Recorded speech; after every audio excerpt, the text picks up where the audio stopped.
Buenos días, buenas tardes en realidad a todos nuestros auditores, nuestros oyentes.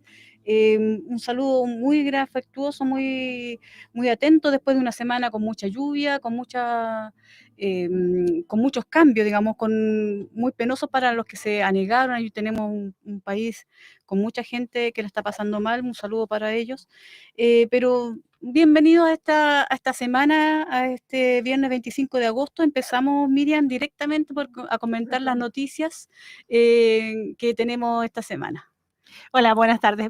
También saludarle, me uno a todo ese abrazo de fortaleza para todas las regiones que han pasado mal en este periodo lluvioso, con este frente que se echaba de menos en el invierno, pero no tan seguido ni tan abultado en ciertas regiones. Bueno, nuestra solidaridad para todos aquellos y aquellas damnificadas de este mal tiempo, y vamos que somos capaces de salir adelante y de superar esta pequeña prueba que se nos pone en estos temas y con este cambio climático avasallador y que no nos protege de ningún tema.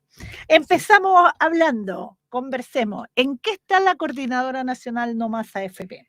Ese es un tema potente porque es el tema político, el tema que saca de repente de casillas a gente de izquierda y de derecha porque no se ponen de acuerdo y precisamente creo que no van a llegar a ningún punto de acuerdo porque están perdidos en el tema, no plantean la estructura del sistema, de un sistema fracasado, sino que se enfrascan simplemente en dónde va el 6%, el posible 6% que todavía ni siquiera es ley, que si va todo a capitalización individual o a un seguro colectivo.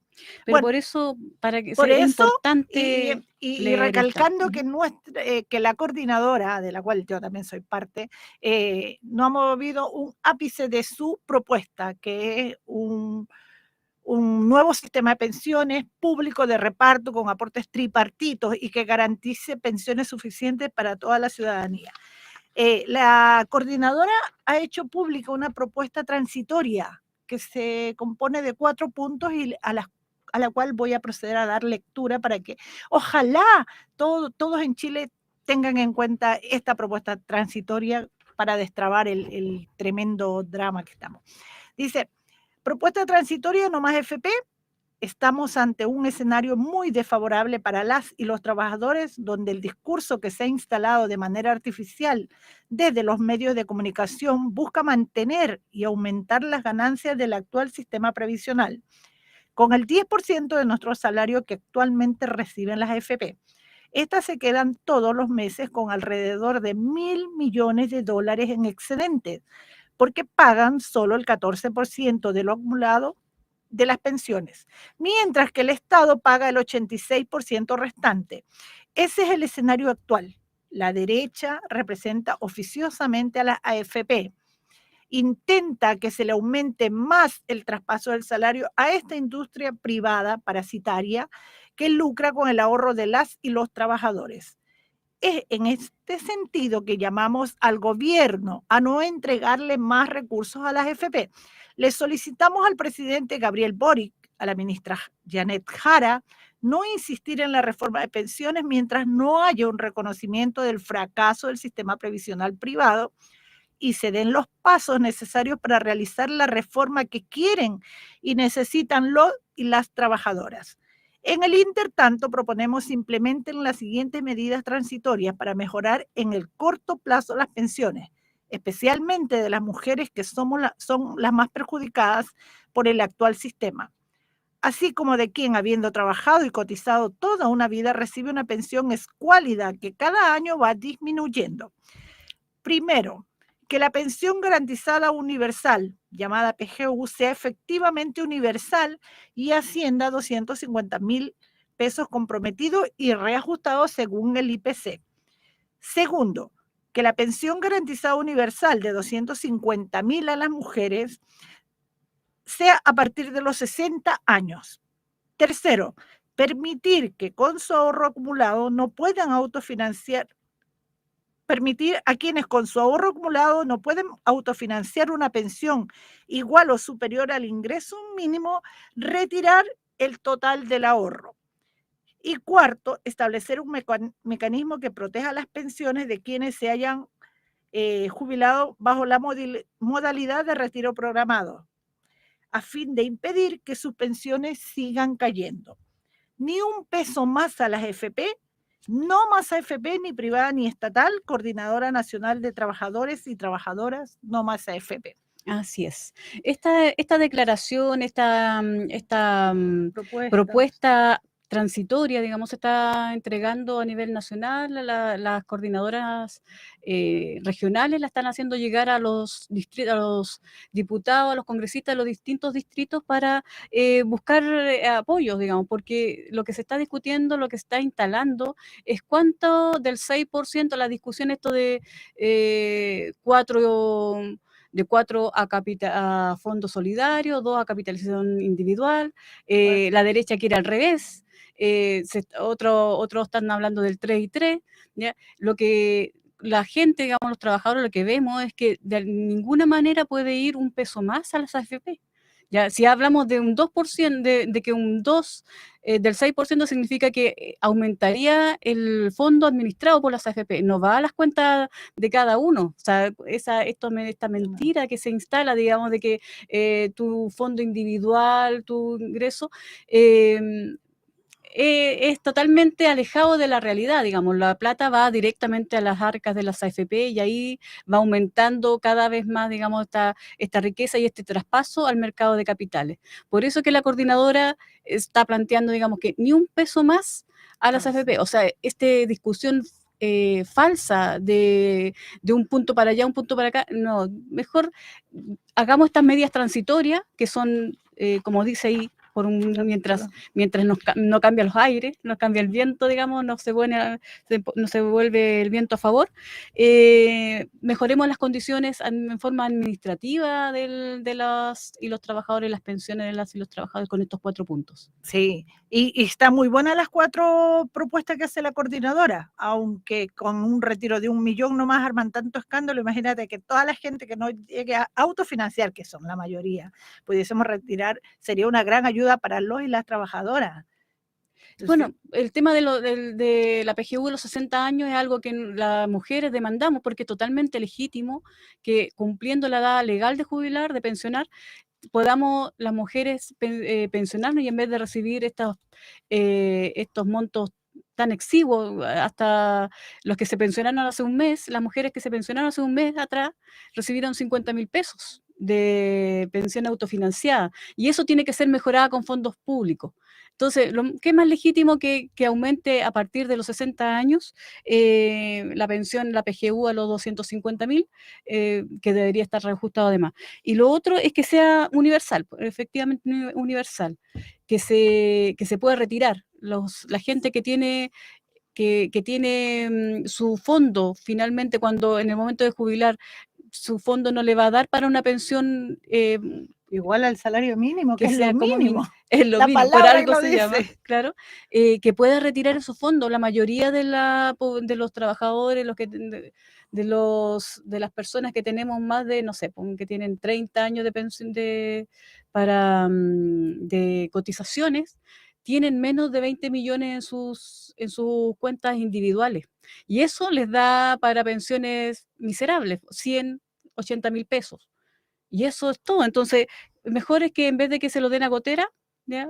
Todos los meses, digamos, y haciendo, se lo pasen de y le un va a viaje sacar mucho más provecho y tener sigan eso. recibiendo la PGU, Claro. ¿ya? Que va a ser, que en realidad el aporte que va a sostener todo el monto. Es de toda lógica, excepto Claro. por un pequeño gran problema, que es que las mismas AFP están instaladas en estas entidades gubernamentales como es el Congreso, como es el Senado, y que nunca permite avanzar. Entonces, ellas hacen lobby cuando son prestadoras de servicios y no garantizan una pensión suficiente. Es lo cruel de este modelo en el que estamos todos sometidos a este extremadamente neoliberal y donde el lucro está antes que la vida.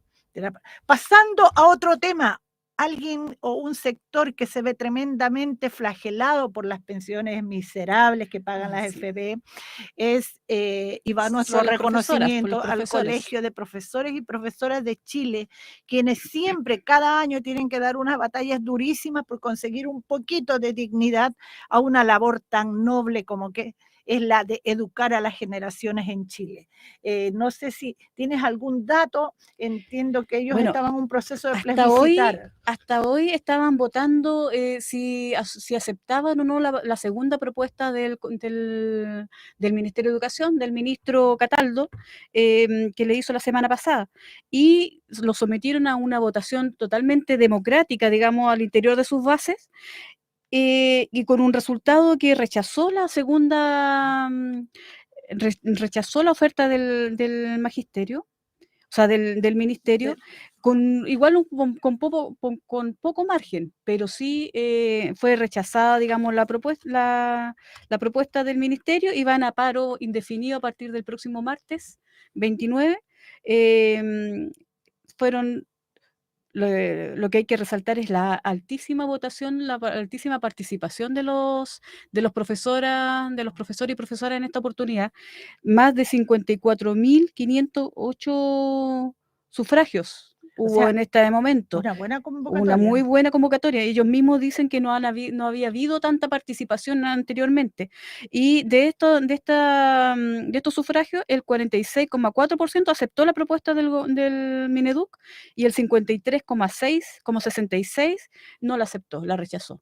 ¿Ya? Y fue bastante contundente o sea, porque analizaron punto por punto. Vamos a tratar de traer la próxima semana a alguien que nos cuente así punto por punto, porque el tema de la educación es súper importante, no solamente para los profesores, es para toda la sociedad. Tú hablabas, digamos, del rol de los profesores, o sea, es fundamental para una sociedad sana, para una sociedad justa, que los profesores tengan buenas remuneraciones, que estén validados, digamos, y que no sean los profesionales que más problemas tienen, que los evalúan 2 veces y más, digamos, que tienen sanciones. Ningún profesional tiene tanta evaluación, o sea, para ejercer su profesión. En cambio, acá se instala, y que tiene que, yo totalmente justo, digamos, que se evalúe, pero que también que se entreguen las herramientas necesarias para capacitarse y toda la cosa. Y los fondos, porque realmente los fondos necesarios. Yo creo que esto es lo que les falta a la población en Chile, entender que el trabajo docente es un trabajo hoy en día más por vocación que por remuneración. Los profesores dejan el alma por formar a nuestros hijos y no son reconocidos. En la prensa se los maltrata muchas veces, dependiendo del sector político del medio al cual la gente escuche, se los maltrata, pero no se visibiliza todo lo que... Yo antes te preguntaba fuera, Ana, ¿qué sentirá un profesor cuando llega noviembre y diciembre y sabe que se le va a terminar, por ejemplo, el trabajo? Y que depende del municipio, del alcalde entrante, del saliente, del color político, si le renuevan o no le renuevan. Hay muchas cosas. El estrés que les produce esta famosa prueba CINCE, porque el colegio presiona que tenemos que salir bien, es una competencia hasta desleal. Y son pruebas que incluso que la última prueba CIMSE habla de que es necesario mejorar las condiciones de la educación en Chile, y todo el petitorio que están haciendo los profesores va orientado hacia cambiar, por ejemplo, el financiamiento de la educación, porque no es posible que esté basado el financiamiento en la matrícula y en la cantidad en la asistencia. En la asistencia de los niños. Entonces, lo que pasa es que saturan las salas con un montón de niños, tienen profesores con pocos profesores, poco apoyo, y con una cantidad enorme de niños. Entonces, mientras más niños tienen financiamiento. Y esto se diferencia, por ejemplo, ya no es la educación entre las privadas y públicas, la diferencia entre las escuelas, de qué municipios son. Por ejemplo, si son de los municipios ricos, municipios con recursos, tienen mejor educación que las escuelas municipales de los municipios pobres. Entonces, Y tienen muchas menos solicitudes de educación pública en las comunas más pudientes. Yo trabajo en Vitacura y como 2, 3 colegios municipales no hay más, porque la mayoría van a particulares. Y en cambio, en Renca, que es donde yo vivo, hay mucha demanda de establecimientos. Claro, bueno, es un temazo no y te vamos a cobrar la palabra. Ojalá que la próxima semana podamos tener en este panel a alguien de educación para que nos dé una visual más clara. Nos vamos a un corte musical hoy.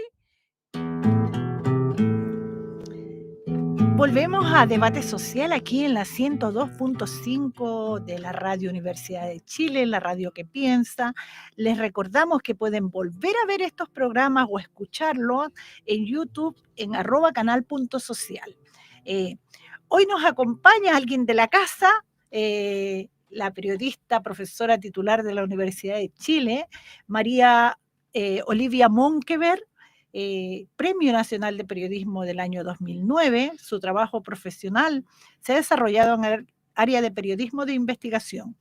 Los libros más recientes, Universidad Pública Amenazada, 50 años de gremialismo en Chile, La máquina para defraudar, los casos Penta y Sokimich, y la versión actualizada de El imperio del Opus Dei, publicada por primera vez en 2003.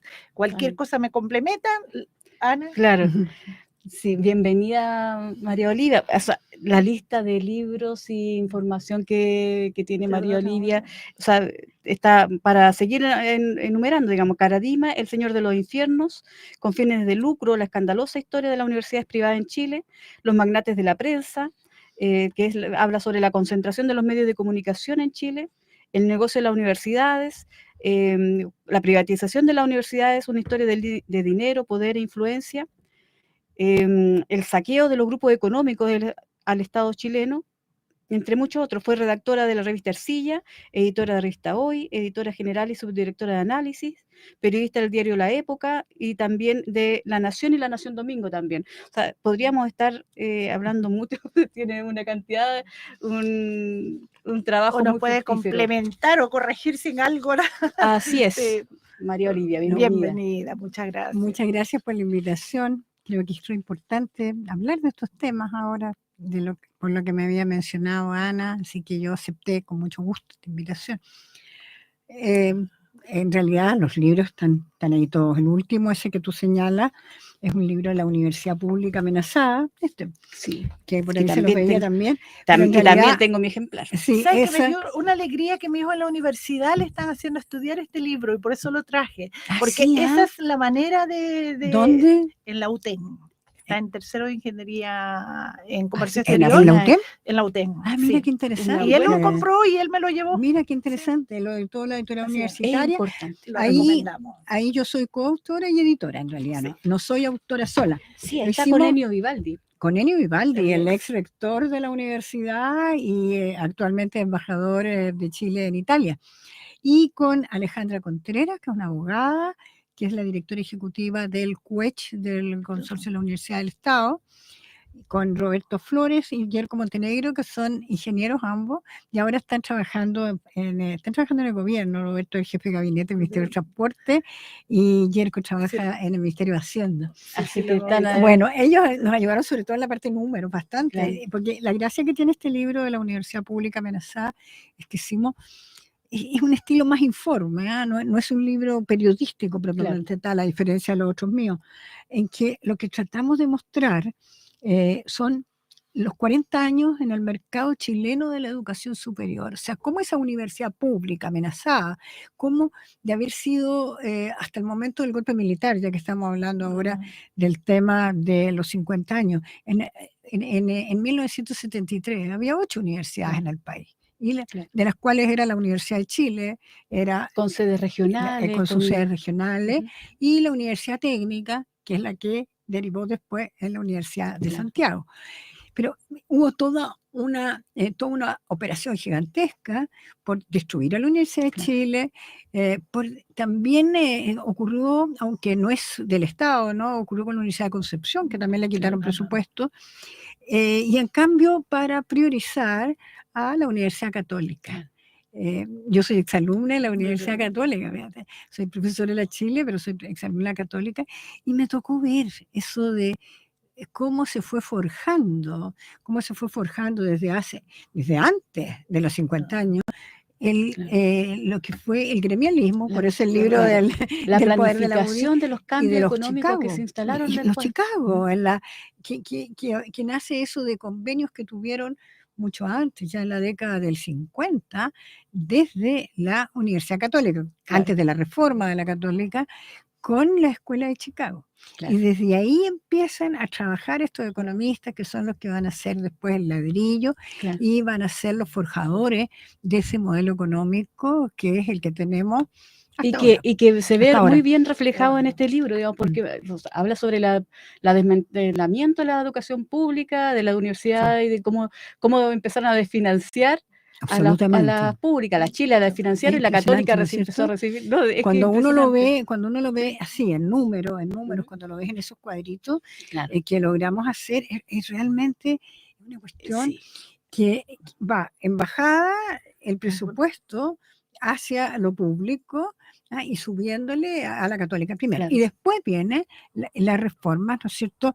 Más que al comienzo como que no nos dábamos cuenta en los 80, yo creo, ni siquiera los que estábamos reporteando, ni los que estaban pensando de qué estaba pasando realmente y qué estaba ocurriendo en la mente de la gente que implantó este modelo y en la realidad, porque recién a fines de la dictadura es que empiezan a surgir las universidades privadas y las privadas más lucrativas empiezan a mostrarse ya cuando empieza la transición. Germinó el negocio, porque Por todos lo supuesto. instalaron a partir del 81, o sea, ahí queda todo tan bien reflejado como fue bien pensado. Incluso me llamó la atención que se plantea también que hubo un trasfondo ideológico, político, digamos, porque como para desmovilizar. Porque, o sea, mira, lo que tú estás señalando es un documento que encontré de Miguel Cast. Claro, que Miguel lo dice Cast, claramente. el hermano mayor de José Antonio, ¿no es cierto? Cast. Y yo creo que ahí hay una cuestión. Qué bueno que tú citas eso, porque yo creo que la gente no le ha dado la importancia que tuvo a Miguel Cast. Esto es una cosa que le he comentado más de alguna vez y le he escrito. Yo creo que fue una de las personas absolutamente clave, además de Sergio de Castro, ¿no es cierto?, en lo económico, o de Jaime Guzmán en lo político, en el diseño político, pero Miguel Cast, que era un tipo muy inteligente, con sentido estratégico, unía en él esa mirada de Chicago, donde fue a perfeccionarse. Él se forma como economista en la Católica al alero de Sergio de Castro, pero se forma también como políticamente al alero de Jaime Guzmán.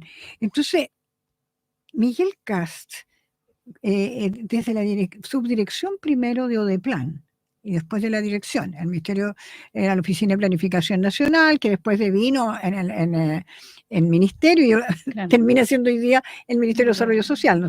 Bueno, pero Miguel Cast dice, hay unas actas que eran secretas de la Junta de Gobierno, que recién se vinieron a desclasificar hace pocos años, y como que esto la mayoría de las personas no tienen idea. Y es cuestión de meterse por la biblioteca del Congreso, uno se puede meter y googlear y se vas a encontrar con esas actas. Y en esas actas es impresionante. El sinceramiento absoluto de las intenciones. Oye, cómo el apuro. Ayer justamente una conversación con nuestras personas lo mencionábamos, ese apuro de los civiles, de los economistas, y yo te diría que casi lo personifica muy bien en hacer los cambios cuanto antes. Ellos querían hacerlo, estaban como ansiosos, urgidos de hacerlo. Y incluso los militares los frenaban un poco, los uniformados los frenaban. Ahí uno se percata de eso. Ocurrió con el financiamiento a los universitarios, al pago de las universidades, por ejemplo. Ahora, eso era el 80. Dice, no, esperémonos, 81. Logran decir, creo que era Pinochet y Matei, pero hasta ellos como que se frenaban algo, tenían un poco de susto de cómo iban a hacer los negocios de los civiles. Claro. Pero aquí me llamó la atención esto que él dijera, digamos, que era una forma, digamos, también de evitar que los estudiantes fueran activos, fueran... Y usa una palabra con falta de ortografía, que por ahí la pusimos en cursiva. No me acuerdo cómo es, la tranquilización, no me acuerdo. Claro, sí. También me llamó la atención y que decía con falta de ortografía también. Dentro de todo. Inventaban palabras. Sí, lo terrible que era esto, pero bueno, no sabían hablar. ¿Sabes qué queremos antes? Mira, acá estoy ocupando el espacio de Luis Mesina, que es el conductor habitual de este programa, y él no quiso, estaba en estos momentos fuera del país, así que, pero no quiso estar ausente, así que te quiere saludar a través de un audio. Hay que ponérselo tenemos que ponernos los audífonos. ¿Aló? Hola María Olivia, ¿cómo estás? Bueno, un gusto tenerte en nuestro programa Debate Social. Desgraciadamente no puedo estar presente, me encuentro fuera del país en un congreso internacional de sindicatos del sistema financiero, analizando la realidad mundial, la que desgraciadamente se observa cada vez con un aumento considerable de la concentración de la riqueza en la misma proporción que aumenta el desempleo, que aumenta la precariedad de cientos, incluso miles de millones de personas. Cerca de 3.000 millones de personas viven en condiciones que son francamente deplorables si consideramos como pequeños propietarios de grandes plataformas virtuales crecen sus fortunas en el mundo especulativo. A propósito de tu larga experiencia en este tema de investigar la concentración, quisiera preguntarte para nuestros auditores, ¿cuál es la perspectiva que tú ves? Sabemos que la perspectiva no es muy halagüeña, pero ¿cuál es tu perspectiva en un mundo que se presenta tan obsceno, con una concentración brutal, insisto, y con una pobreza que aumenta considerablemente, destruye fuerzas productivas, destruye empleo, y no se ven un panorama muy, insisto, halagüeño? ¿Cuál es tu opinión, querida María Olivia? Bueno, y muchas gracias, te reitero, por estar presente en nuestro programa. Ahí estaba Luis en una grabación, lamentablemente, o sea, él está en Filadelfia en estos momentos, en un congreso mundial de UNI, una organización sindical internacional. Y entonces grabó y mandó para que no faltase. Así para los saludos a Luis de nuevo, para que se los den en vivo. Pero qué difícil la pregunta que hacen, ¿no? Ellos están en un congreso, deben estar debatiendo, conversando. Es complicado. Yo siento que para nuestro país, porque no estamos aquí y como ahora más que nunca, después de estos problemas que hemos tenido, de que no podríamos tener aparentemente, de hecho, una constitución mejor que lo que hay. Y que lo que hay, por cierto, es lo que instalaron en el 81, y con todas estas cosas que han hecho posible este modelo socioeconómico que es el que nos rige hasta ahora. Entonces, dentro de estos marcos, es difícil imaginar cómo podemos hacer los cambios que el país requiere. Y cómo en otras partes también, porque estamos viendo que el problema de la desigualdad, que el problema de concentración de riqueza, como decía Luis, existe en muchas otras partes también. Sumado o en el contexto y en el escenario de todos los otros problemas generales, como lo que hemos estado viendo con cambios climáticos, con situaciones que los recursos se hacen poco. Entonces, mientras no creo, lo único que podría decir, a mí nunca me gusta futurizar, porque en el fondo lo que uno puede aportar es lo que has investigado, lo que has visto, y es lo que trato de escribir. En ese sentido, creo yo más bien me atrevería a hablar de actitudes que uno quisiera, que ojalá cambiaran, sean en las universidades, para que ocurra en la sociedad misma, en quien valore que se han perdido. O sea, el entender que la justicia social es un valor irrenunciable, el entender que la solidaridad tiene que reemplazar a este individualismo extremo que estamos viviendo. Porque hay una cuestión, lo que ha pasado se ha materializado en empresas privatizadas, en salud privatizada, y que por supuesto que lo público ha estado pero muy castigado, en la educación también. Tenemos el tema ahora que no se logra avanzar en una reforma previsional con pensiones paupérrimas. Claro, Y todo y que se eso, mantiene, Se lo mantiene. que se ve que se va a mantener, digamos. sí, po, Y todo lo que tú estás planteando tiene que ver con todos los cambios que se implementaron y se instalaron a partir de la De la dictadura. dictadura. O sea, absolutamente. a mí me pareció muy interesante lo que planteaba Ennio Vivaldi en el libro porque yo fui a la presentación ahí en la Chile y me pareció, En el sí, Salón de Honor de en la el salón, Universidad, sí, claro.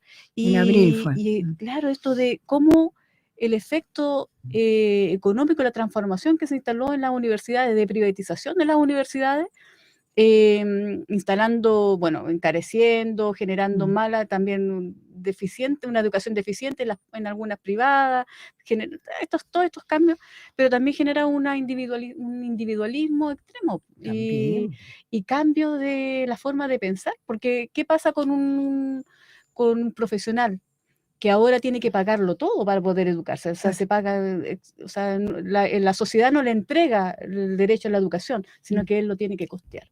¿Cómo después se enfrenta frente a la sociedad, tiene que resarcir todo lo gastado? Entonces, un médico que pagó montones de plata para convertirse en profesional en médico, que además cuesta mucho, los sectores populares que están con educación deficiente no llegan a ser médicos, digamos, solamente son muy pocos.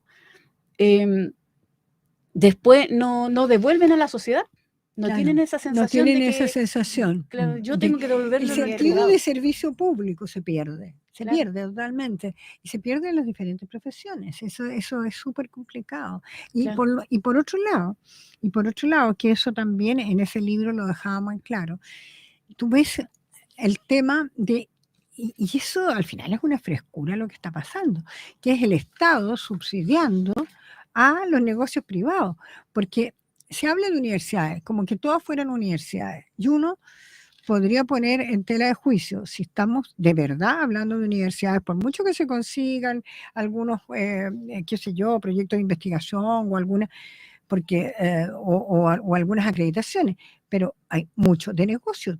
En lo privado, claro, hay universidades tremendamente lucrativas y que han estado recibiendo un subsidio estatal sumamente importante. Claro. ¿Cómo incluso a través de la gratuidad reciben subsidios? Claro. Porque los que van a gratuidad, ya, ok, entonces le financian al alumno que entra. El Estado asume la deuda del alumno. Asume la deuda. Claro. Entonces, él cae, ¿para qué hablar? Entonces, al haber hecho este modelito con el subsidio a la demanda, es lo que se ha ido produciendo.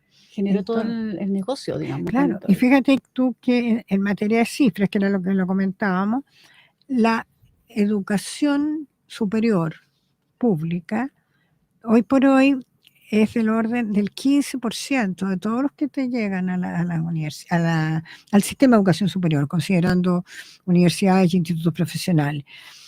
Eso equivale a lo de un grupo económico educacional, que es el Grupo Laureate, el ex Grupo Laureate, que se lo dicen que se fueron los capitales de Estados Unidos que había allí, pero ¿quiénes son los dueños ahora? ¿Y quiénes son los dueños ahora? Es Jorge Selume con Guzmán Molinares, con Juan Antonio Guzmán Molinares. Juan Antonio Guzmán Molinares había sido ministro de Educación de Pinochet en tiempos de los 80, cuando quisieron redondear, cuando veían ya que había críticas hacia el gobierno militar, entonces quisieron redondear toda la toma de posesión de las universidades como iba a estar el modelo para adelante, y este era el ministro de Educación. Y Selume fue el último director de presupuesto de Pinochet, y es el socio principal Ahora es que se habla tanto de Claro. fundación, de una fundación. Es que así funcionaron. No, Pero pero fundaciones vienen ahora, desde- a partir del año Claro. 2020, en plena pandemia, entre gallo y medianoche, me acuerdo que fue curiosamente un 11 de septiembre, así como que nadie se diera cuenta que se iban estos capitales de Estados Unidos y compraban, ¿quién? Celume y Guzmán Molinares, el conglomerado, Laureate, que incluye a la Universidad Andrés Bello, a la Universidad de las Américas, Claro. a A institutos al Instituto privados. AYEP, AYEP, que claro. es gigante. Bueno, y todos esos, también está la Universidad de Viña del Mar, la Escuela Moderna de Música, que es chiquita, pero que la habían comprado también, y todo eso equivale a toda la educación pública. Claro. Es nota. Yo encuentro que es brutal. Es muy, Es muy sí, brutal. es muy Y- un cambio entonces, gigantesco. Y estamos ahora en la Convención Constitucional, Constitucional, ay, casi que no quieren tocar el tema de la educación, o quieren decir, no, que los padres, la educación para sus La hijos, libertad para elegir. la libertad para elegir, cuando hay más intereses creados, Claro. hay muchísimo, El muchísimo. negocio ha sido los O colegios subvencionados, digamos, que hay en las poblaciones, así. también, pues la figura del colegio subvencionado, es una figura instalada por la dictadura. Esa no existía, prácticamente no existía antes de 1978, 80, empiezan poquito a poco, y hicieron los colegios particulares subvencionados, es decir, que reciben Claro. el apoyo del Estado, y la municipalización. Claro. En paralelo también municipalizaron la salud y haciéndolo depender toda la atención primaria de parte. Sí, todo está parte. como súper interesante todo. Mira, le voy a leer un comentario que nos llega en YouTube. Dice Marco Díaz, María Olivia Monkever es un testamento viviente de lo que debe ser el periodismo. Testimonio debe ser. Testimonio. Testimonio, es que no alcanzo a leer allá, pero de lo que debe ser el periodismo. Aprendan bufones. Y esa es otra ala que viene desconstruyéndose desde la cruel dictadura, el tema de comprar los medios de comunicación masiva y redireccionar a toda la población a una equivocación, un falso, una fantasía, lo que crean ellos. Y aquí me sale, a menos de 50 años del golpe militar que trastocó la vida de todo el pueblo, transformó el país a través de amenazas, miedo, matanza, hoy frente a usted, que también fue parte, aunque pequeñita me imagino en esa época, ¿qué se siente cumplir 40 años de ese sangriento 50 años de esa sangrienta dictadura, 50 años, y que se quiera relativizar una conmemoración tan seria, y por otra parte que todos los gobiernos de turno, sean del color político que sean, de izquierda o de derecha, no han hecho nada para revertir esas fraudulentas privatizaciones que se hicieron allí? ¿Qué opinión le merece? ¿Cuál es su reflexión? Porque sí, mucho que reflexionar. Yo creo que estos han sido días de profunda... A ver, han sido días bien, bien especiales, ¿no es cierto? Porque estamos todo el tiempo recordando, todo el tiempo... Es decir, a uno la convidan a conversar, entrevistas, a foros así, y me ha tocado presentar libros también, me ha tocado leer unos libros muy impresionantes el otro día que me tocó presentar, y en general son como varias sensaciones a la vez, sensaciones y a la vez reflexiones. De partida, ante la situación de derechos humanos propiamente tal, o sea, llega a dar indignación todas las cosas que estamos oyendo. Sí. Demasiadas cosas que uno dice, ¿cómo? La banalización. Hemos retrocedido en cuanto a valorizaciones. No, esta señora que hablaba de la diputada. Sí, mejor la Navellán. Sí, qué vergonzoso, digamos. No, como mujer uno se siente golpeada, se siente golpeada con todas las cosas que se han dicho. Hoy día en la mañana, esto es una parte, pero quisiera decirle, y quisiera, si alguien estuviera escuchando, mandar las condolencias respectivas, pero también me estremece cuando hoy se murió Belisario Velasco, se murió ayer, amigo, persona que cercanos, mucho tiempo en dictadura, que es de los 13 demócratas cristianos que hicieron esa declaración que fue muy, muy buena después del golpe. Tanta gente. Me acuerdo que Belisario fue el primer relegado en dictadura, en la dictadura de Pinochet, cuando relegaban y el castigo podía ser, no se sabía lo que era, cuándo podía volver y si volvía. Eran cosas o sea, nadie terribles. sabía lo que le esperaba finalmente. Exacto, podía pasar cualquier cosa. Podía pasar cualquier cosa. Bueno, después, gente, es decir, el espectro amplio de situaciones que a uno le tocó ver de cerca. Les contaba algo una vez que el otro día, a mí me tocó conocer una casa heladina, la de Domingo Cañas, que es aquí cerca. Al lado del Castillo del Juguete. José Domingo Cañas, claro. En cierto modo uno se siente casi sobreviviente, porque tuve la suerte de estar solamente una noche y un día, pero sí saber, y por eso es que si antes lo tenía, ahí lo renovaba el compromiso con la defensa de derechos humanos, ¿no es cierto? Y de entender de que las brutalidades que estaban pasando, que te podían sacar de tu casa una noche y que les importaba nada, que dejaras a tus hijos. Yo tenía en ese minuto ya mis 5 hijos, no estaba tan chiquitita, esto era el 74. Bueno, trabajaba en la revista Ercilla, por supuesto que no íbamos a publicar nada, quedabas bajo amenaza total por parte de estos personajes que te habían ido a sacar de tu casa y te llevaban vendada con mano amarrada y todo lo demás. Bueno, eso es la parte de que efectivamente después uno va sabiendo y sabe de mucha gente, lo sabía como periodista, lo sabía como persona cercana de muchos otros, de cosas que se contaban al comienzo y que los periodistas, lo que llegábamos a saber, nos teníamos que guardar, no lo podíamos decir porque estábamos bajo censura. Claro. Poco a poco fuimos abriendo y pudimos contar a través de la revista. El periodismo fue... Yo creo que fue muy importante el rol del periodismo y que a veces no se le toma el peso a lo que fue. Por algo terminaron todos los diarios o periódicos se cerraron finalmente. Los cerraron. Claro, y además el caso de Mercurio, de la Tercera, que estuvieron muy mal en la situación económica por lo que toda la crisis de los 80 y después les arreglaron las deudas. Claro. Y en cambio lo que no pasó con... No, pues los medios opositores eran revistas chicas y todo, y no hubo los recursos en su minuto. Pero ahí fue una decisión política esa, ¿cierto? Mira, ¿cómo lo ves tú? Porque ahí está Juan Pablo Cárdenas, que es director. Juan Pablo siempre decía que hubo una decisión política. Yo no estoy segura si hubo una decisión o hubo una después, y en todos los años posteriores y en toda la transición, una falta de tomar conciencia de lo que significan los medios. Y había además argumentos que uno escuchó muchas veces, como mira, si ya con lo digital no van a importar, que es como que no.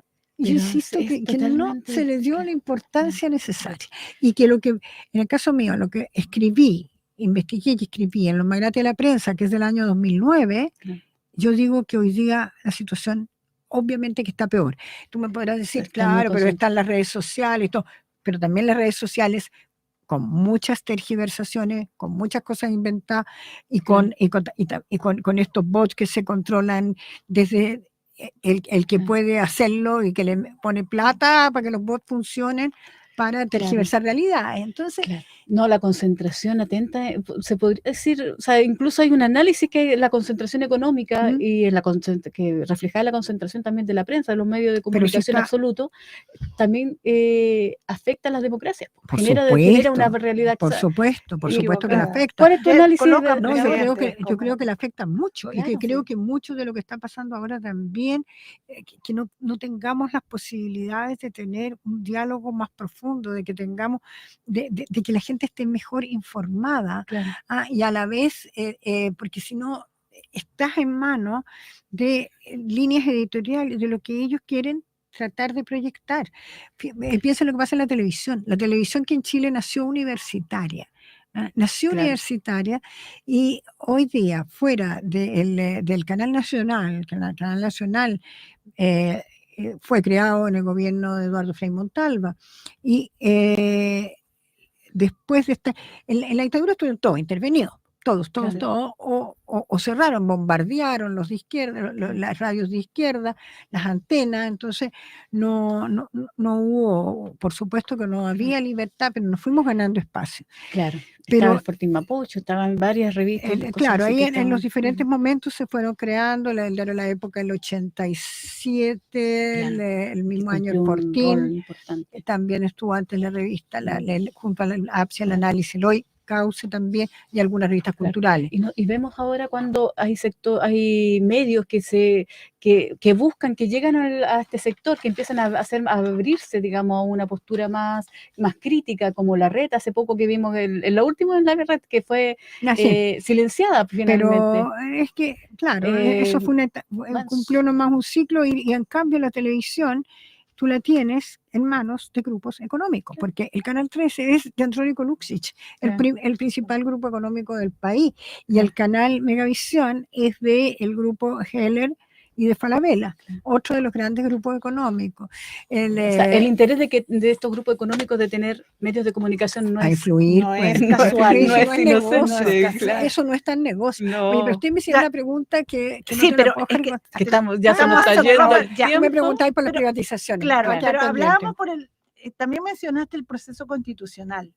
Y a propósito de esto, tenemos a un Opus Dei, Luis Silva y Razabal, como electo con la mayor votación en las elecciones a consejeros, que es numerario Opus Dei, que señaló en sus primeras declaraciones que lo de él es el camino de Jesucristo.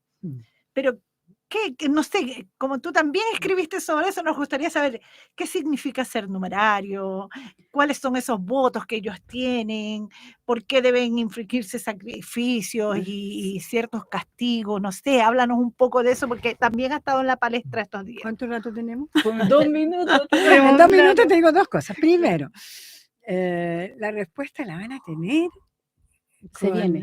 la van a tener muy luego, con detalle, porque se nos ocurrió con la editorial, con Random House, Penguin Random House, hacer una versión un poco más acotada del libro grande del Opus Dei, de las 860 páginas de 2016, y viene un libro de 410 páginas. Ese sigue vigente en todo, en el 2016. Es impresionante. Ya, bueno. Pero como había mucho interés justamente en estas semanas por este libro, y vemos que por otro lado a la gente más joven no es tan buena para leer, es interesante que lean libros a lo mejor un poco más cortos. He tenido la misión de autoacortarme. Estamos en 400 páginas, pero actualizadas en la onda documental, van buena parte de las entrevistas de este libro, pero también con datos actualizados, y ahí también me refiero naturalmente a Luis Alejandro Silvira Razabal, numerario del Opus Dei, que tiene promesas dicen ellos, no las llaman votos ahora, de obediencia. ¿Obediencia a quién? Al Opus Dei, a otros personajes del Opus Dei, obediencia, castidad y pobreza, que significa que entregan todo lo que ganen, se lo entregan a la obra.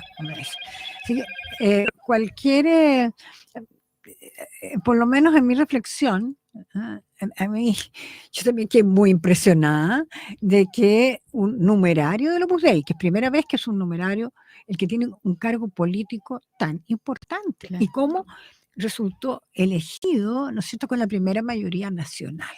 Yo creo que esto es una cuestión que es muy, muy interesante. Hablaba el otro día con algunos de los convencionales actuales que me decía que es bien impresionante cómo actúa como jefe de bancada. Eso no alcancé a poner detalles en el libro, pero como jefe de bancada y aprovechando los tiene ordenados a todos. Aprovechando la radio, la decisión del Papa, ¿le sirve, no le sirve, degradación o...? Hay que ver. Oportunidad, algunos dicen oportunidad. Mira, el Papa en varias otras cosas da la impresión de que ha cortado un poquito ciertas alas del Opus Dei, pero como que los quiere mirar más, como que cree que tienen que investigarlos más. Pero ellos dicen, todas sus declaraciones, se hacen como muy amigos con el Papa, Claro. no aparecen como aquí estamos. Pero no se mira, sienten estamos degradados, terminando, pero los redes de poder del Opus Dei va a estar luego, porque ya estamos en las Los Reyes del Poder, sí, No, las redes. Las redes del Lavín, poder. Lavín, que es supernumerario, es distinto. Supernumerario, sí. Tú ya la próxima semana empezaría, ¿cuándo sale el próximo? Sale me dicen que está listo el 1 de septiembre, y por lo tanto, con certeza, el 4 de todas maneras está Después en librería. deberíamos tener un programa especial para hablar sobre el Opus Dei y las redes de poder en Chile, porque finalmente están en todos lados. Entonces, ¿hacia dónde van? ¿Y cómo nos afecta? Saber. Mira, sí. No, es bien interesante verlo, sobre todo en el ámbito educacional, por ejemplo. Sí, Ya. esa es donde Terminamos, agradecemos, María Olivia, se nos quedó mucho Sí, nos preguntas. quedaron Así todas las que preguntas por ahí. prometemos hacer otro para a lo que lance el libro podría ser. Claro. Sí. Muchas Nos gracias, esperamos María el Olivia. viernes a las 4 de la tarde.